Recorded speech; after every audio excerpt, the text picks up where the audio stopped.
Magandang araw mga kasay.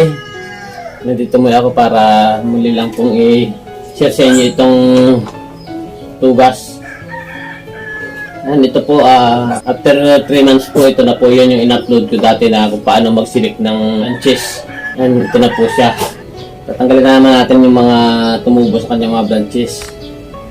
Dahil yung mga iniwan lang po tayo dati dyan, yun ang ititira natin. Hindi na lang po kung doon sa mga tumubo, kailangan pa po natin. Lilinisin muna po ulit natin to. Dami kasing tumubo ulit sa kanya .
Isa nasa ibabaw kaya tinanggal natin yung nasa ilalim niya.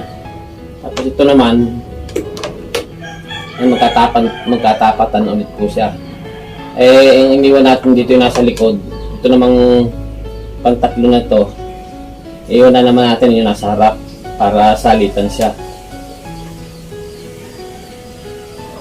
Yung nasa likod ang tatanggal natin.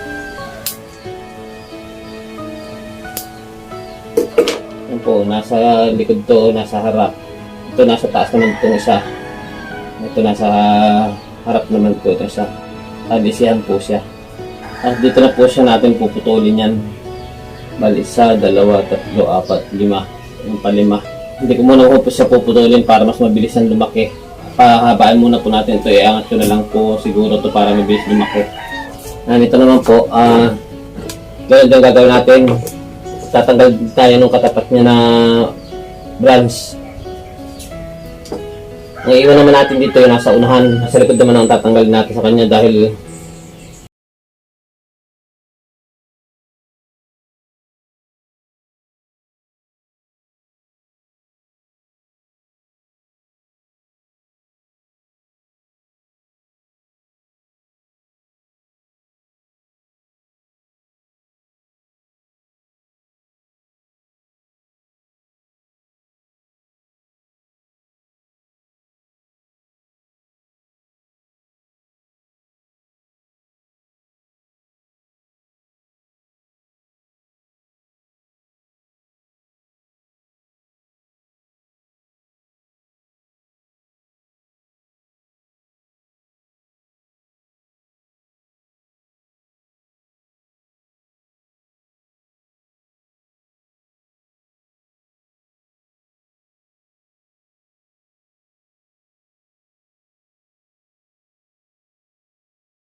po, diniritso po natin yung wire niya sa dulo dahil aangat po natin itong banda rito sa dulo. Umpisa dun sa pagpuputulan natin sa kanya, papaangat natin para mas mabilis po siyang lumaki yung branch niya. Pag nakayuko po kasi ng ganito, mabagal din po siya nung lumaki. Hindi katulad nung nakapataas po siya, mabilis po siyang humaba. E pag mabilis pong humaba yan, mabilis din po lalaki yung branch.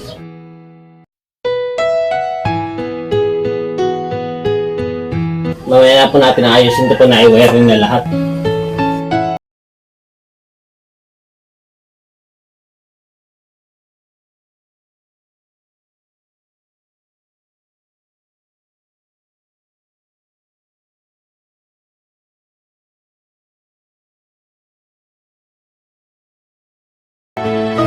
Yan po, natapos na natin ma-wiring.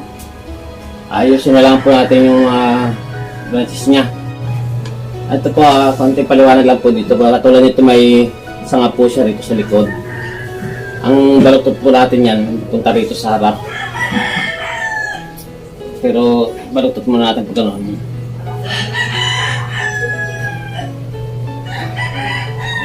Yan po, may sanga siya rito sa likod dito. Tinanggal natin dito sa harap eh. Babalutotin po natin siya ng pagganito para nakakawang po siya rito sa pinaka.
Na po siya natin puputulin, iangat lang po natin ito para mabilis lumaki.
mga kasay, okay na po na i-wiring na natin. Tapos nakapag-train na rin tayo dito sa bandang taas.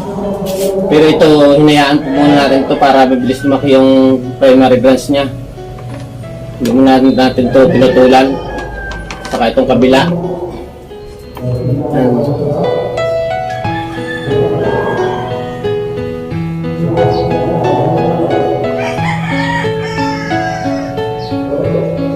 Pasensya na po, medyo maingay, may liga ngayon dito sa amin.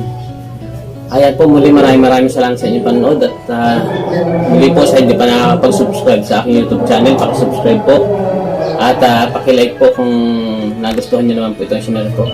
Salamat!